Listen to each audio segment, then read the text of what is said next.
华视在地新闻继续要来看，有一阵自称是中华民国派的民众，这个周末要就凯道来集会，嘛已经摕到路权了。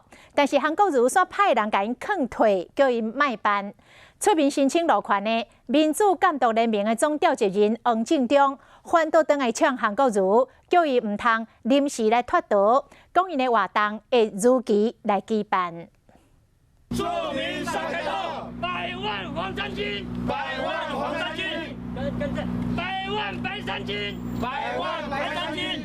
讲要招100万民众上凯道，确实呢，连口号都发唔对去。高雄市长韩国瑜罢免案通过了后，这韩国瑜的支持者要招9月13、14行上街路，也过进前有这个市长支持者外会信任哥公开表示讲袂参加嘛，听讲韩国瑜的亲信有敲电话劝退主办单位。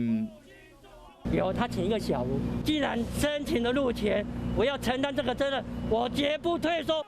坚持活动照办，无接受苦劝，怪韩国瑜卖遐软。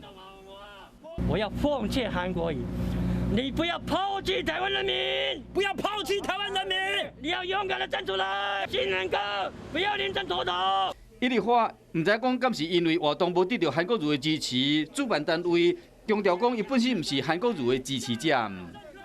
之前是韩文，但从此刻起，我不是韩文了。